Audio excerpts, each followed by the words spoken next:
नमस्कार. आज आपण भारतातील गोवा या राज्याचा इतिहास पाहणार आहोत. गोव्याचा इतिहास हा प्राचीन काळापासूनच आहे. सध्याचे गोवा राज्य हे 1987 मध्ये स्थापन झाले आहे व क्षेत्रफळानुसार भारताचे सर्वात लहान राज्य म्हणून गोवा ओळखला जातो.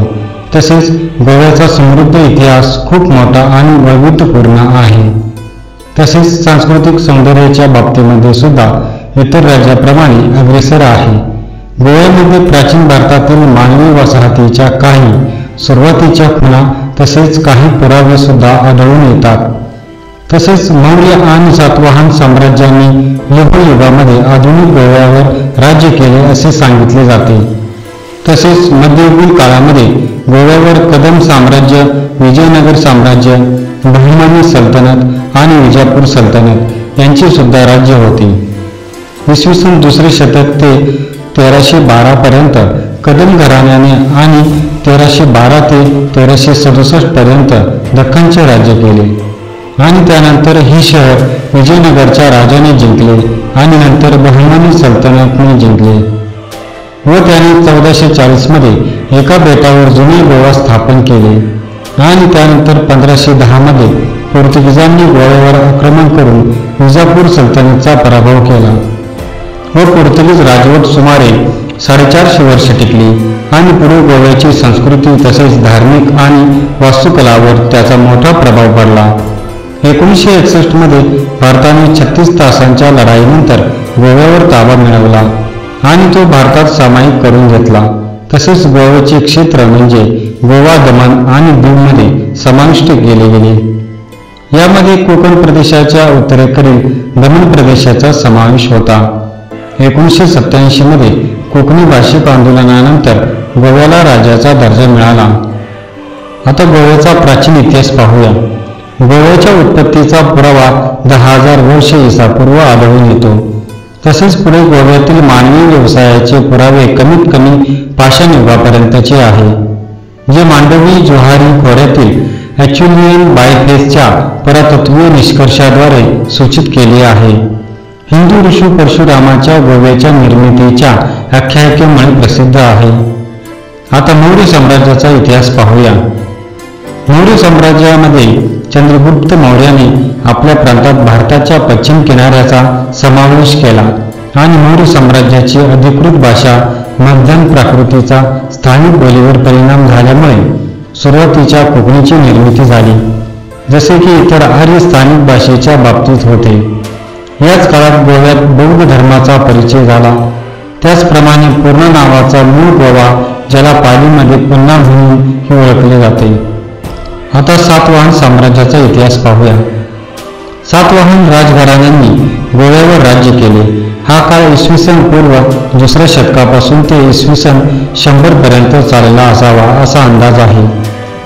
सातवाहनांनी सागरी शक्ती प्रस्थापित केली होती आणि रोमन साम्राज्याशी त्यांचे संपर्क सिद्ध ते सौराष्ट्र, भरूच ते सोपारा ते गोवा या किनारपट्टीच्या व्यापारापासून होते, जेथे ग्रीक आणि रोमन जहाजे प्रवास दरम्यान थांबत असत. सातवाहन साम्राज्याच्या समाप्तीनंतर भोजांनी स्वतःला मजबूत केले. सातवाहनांच्या अस्तानंतर सागरी व्यापारात घट झाली आणि ग्रीक लोक या काळात गोव्यात स्थायिक झाले. गोव्यात ग्रीक शैलीतील बुद्ध मूर्ती सापडल्या आहेत. त्यांनी गोव्याच्या अगदी लहान भागावर राज्य केल्याचे दिसून येते. आता भोज साम्राज्याचा इतिहास पाहूया.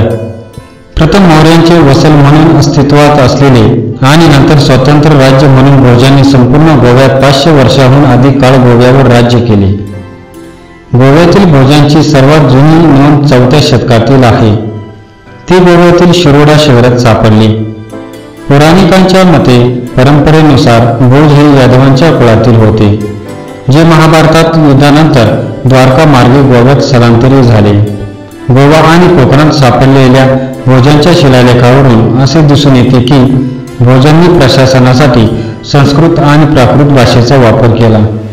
विठ्ठल राघवेंद्र मित्र गोत्रीच्या मते अनेक ब्राह्मण आणि वैश्य उत्तरेकडून क्षत्रिय भोजांसह आले. क्षत्रिय भोजांनी बौद्ध धर्माचे संरक्षण केले आणि ग्रीक आणि पर्शियन वंशाच्या अनेक बौद्ध धर्मावतांना नियुक्त केले. आता शिलाहार साम्राज्याचा इतिहास पाहूया. दक्षिण कोकणातील शिलाहारांनी 755 ते 1000 पर्यंत गोव्यावर राज्य केले. सन्नाफुल्ला हा राष्ट्रकूटांचा जमीनदार होता. त्यांच्या ताम्रपटातील शिलालेखावरून असे दिसून येते की त्यांनी वल्लीपट्टणातून राज्य केले व पुढे चंद्रपुरा आणि गोपपट्टणा. गोव्याच्या इतिहासातील हा गोंधळाचा काळ होता असा मानला जातो. 11व्या शतकात गोव्यातील शिलाहाराची सत्ता कमी झाल्यामुळे अरब व्यापाऱ्यांनी परदेशातील व्यापारावर नियंत्रण मिळविले. या घसरणीवरून नियंत्रण ठेवण्यासाठी चांदोर येथून राज्य करणारा कदंब राजा गोहल्लदेव पहिला याने अरब राजांशी धर्मनिरपेक्ष राजकीय आणि आर्थिक भागीदारी प्रस्थापित केली. चालुक्यांनी राष्ट्रकूटांचा पराभव केल्यावर त्यांच्या फायद्यासाठी या परिस्थितीचा गैरफायदा घेत कदंब राजा षष्ठदेव दुसरा यांनी गोव्यात आपली सत्ता प्रस्थापित केली. आता कदंब या साम्राज्याचा इतिहास पाहूया. 10 ते 14 शतकादरम्यान कदंबांनी गोव्यावर राज्य केले. सुरुवातीच्या काळात कदंबांचे राज्य फक्त साष्टी सध्याच्या सालसेट कोकणचा एक छोटासा भाग होता. त्यांनी चांदोर येथून गोव्याच्या मोठ्या भागावर राज्य केले, परंतु सुरुवातीच्या काळात गोपकापट्टणा बंदराचा समावेश नव्हता. आता बहिमनी सल्तनतचा इतिहास पाहूया. 1350 ते 1370 पर्यंत गोव्यावर बहिमनी सल्तनांचे राज्य होते. 1469 मध्ये गुलबर्गच्या बहिमनी सुलतानांनी गोवा पुन्हा जिंकला. ही सल्तनत 1492 मध्ये संपली. आता विजयनगर साम्राज्याचा इतिहास पाहूया. 1370 मध्ये विजयनगर साम्राज्याने गोवा पुन्हा जिंकला होता.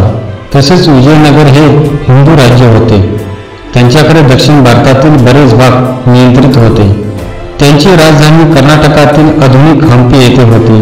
त्यानंतर विजयनगरच्या राज्यकर्त्यांनी जवळपास 1 शतक गोव्यावर राज्य केले. आता विजापूर सल्तनतचा इतिहास पाहूया. 1492 मध्ये गोवा आदिलशहाच्या विजापूर सल्तनतचा एक भाग बनला, ज्याने गोवा वेल्हा ही त्याची दुसरी राजधानी म्हणून स्थापन केली होती. पणजीतील माजी सचिवालयाची इमारत ही पूर्वीची आदिलशाही राजवाडा होता. आता पोर्तुगीज खलाशी वास्को द गामा यांची माहिती पाहूया. वास्को द गामा हा एक पोर्तुगीज खलाशी होता. वास्को द गामाला सर्वप्रथम युरोपाहून भारतापर्यंत समुद्र यात्रा करण्याचे श्रेय दिले जाते.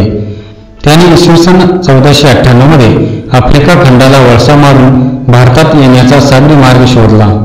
इसवी सन 1497 साली पोर्तुगालचा राजा इमानुएलने आफ्रिका खंडाला प्रदक्षिणा घालण्याची मोहीम आखली.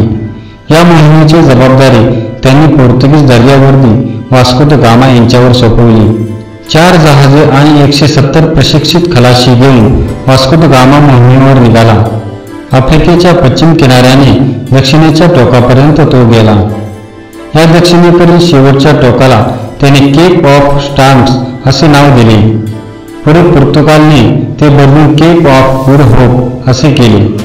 त्यानंतर वास्को द गामा आफ्रिकेच्या पूर्व किनाऱ्याने मोझांबिक येथे आला. त्यावेळी मोझांबिक हे प्रगत बंदर होते व तिथे मेनिंद या राजाचे शासन होते. या बंदरात वास्को द गामाला काही भारतीय जहाजे दिसली.